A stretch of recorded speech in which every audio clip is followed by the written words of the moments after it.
Hey guys, Eddie here from Dilleen Property. Today I want to do another quick video. Today I'm answering a question that someone asked through the YouTube comments on one of the other videos, and I'll jump right into it. So the question we have here is, should one person pay off their HEX debt should they pay the HEX debt off to increase their borrowing capacity? So should a person pay their HEX debt off to increase their borrowing capacity?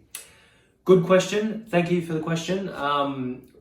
Very, very good question. I'm going to try to simplify it and answer it as best as I can at the same time, but it depends on your position, right? So look, I've never went to uni personally. I never got a HEX debt, but I know a lot of people out there that have been to uni and have got a HEX debt of, let's say, we'll throw a few examples and scenarios out there, right? Let's say you've got $50,000 worth of HEX debt. Or let's say if it was me. If it was me and I had $50,000 worth of HEX debt and I was trying to build my property portfolio, it would depend if I paid off. Let's say I've got $50,000 in savings and my HEX debt's 50K, right? So if I've got 50K savings and my HEX debt's 50K, it depends on what your borrowing capacity is right now. So if my borrowing capacity was, let's say, at that stage, let's say I've got a borrowing capacity, let's say of 400,000, hypothetically, right? And I've got 50,000 in savings and I've got 50K HEX debt.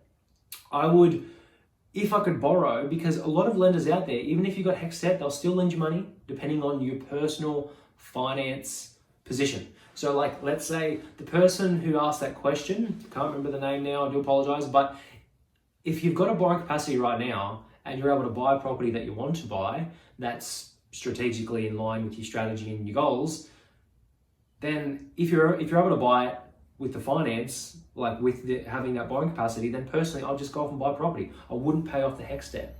I would, because usually, like, I'm not an expert in HEX debt and all that other kind of stuff, and it's not financial advice, guys, of course, not financial advice, but I think of trying to maximize your current capital. You can maximize your current savings. So like, I would, if it was me and I could borrow property, like if I went to a mortgage broker and they said, you can borrow 400,000, yes, you've got a HEX debt, maybe you've got a 5K credit card, but you've got 50,000 savings in your account, I would not pay those off. I'd just actually go and buy more property.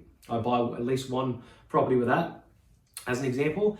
And because in the long term, right, if you think about it, let's say you could bought a property, but then you pay off your HEX debt instead. So now you've used your savings, you've dumped it, you've paid off your HEX debt. Yes, your borrowing capacity has gone up. Maybe it's gone up 100K, 200K as an example, but now you don't have a deposit. But then again, what is your position? Do you have equity in do you own property already? Do you have equity in that property that you could then go and buy more property with? Because getting a loan, guys, you need two things. You need your deposit, whether it's going to come through your savings, whether it's going to come through equity you got in other properties, and you also need a borrowing capacity. So personally, like as an example, I didn't have HEX debt, but when I was at my third or fourth property, and I think I might have mentioned this in some other videos before, I did have personal loan. Like I had a $15,000 personal loan, which isn't that much in the grand scheme of things, and I had like a $5,000 credit card. So let's say that was 20K all up, and this was after I had like my third property, right? I had savings at the time of like, I think it was 30,000. So I had 30,000 savings and I had 20K of personal debt.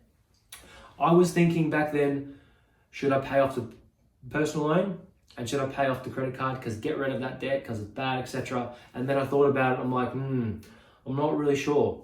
And then I did the actual numbers, and thankfully back then, right,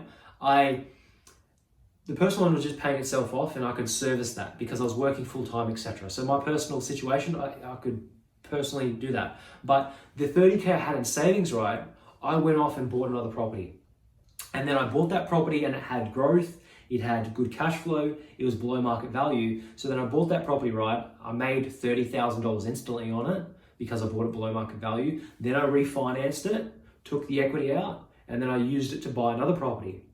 And then I did the same thing with again. So with that 30K, over the following year or two, right, I used that 30,000 plus to buy, let's say 2 or 3 more properties, which let's say altogether they were worth maybe they were 250K each, the properties. So I bought $750,000 worth of property, right? and it had rental income, and it had tax deductions, and that all started from a very small $30,000 deposit. All right, this is just one scenario, but that's aside from that. If I didn't do that, if I just took the 30K, paid off the debt I had, then I only would have 10K left. I wouldn't have been able to buy that property, and then that property wouldn't have been able to buy the next property. So if I didn't buy that one property and use the savings and not pay off the personal loan and the credit card, then that one property, it would have stopped my snowball effect, essentially. You might have heard me mention the snowball effect, because the more properties you can buy that have good cash flow, growth, and buying under market value, you can then use those properties to buy more. And you might be able to save up along the way as well, which really speeds things up in the growth in building your portfolio. But I guess it really depends on your own personal circumstances. As always, not financial advice, but if it was me and I could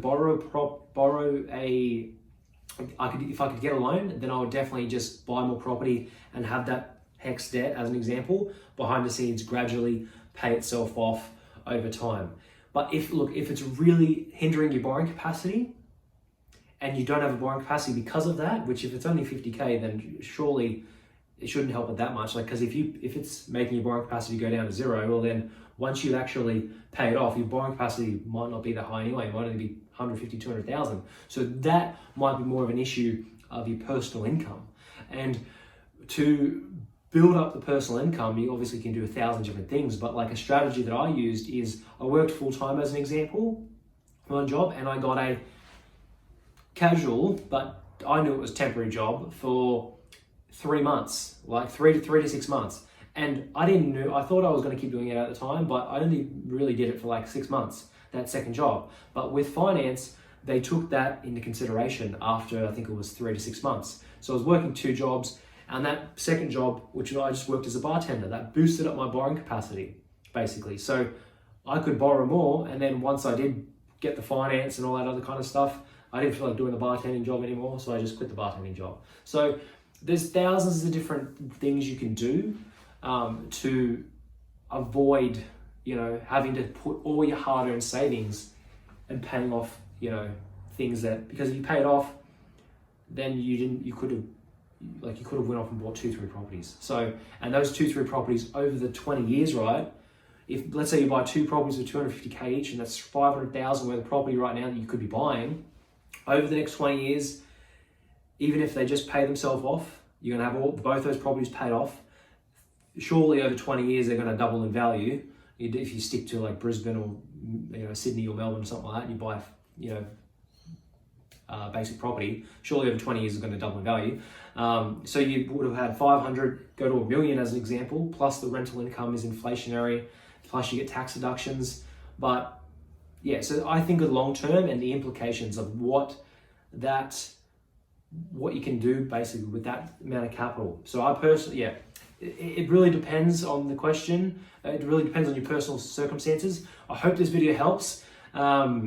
If you have any further questions, just email us through. So thanks so much for watching, guys, and I'll talk to you soon. Bye.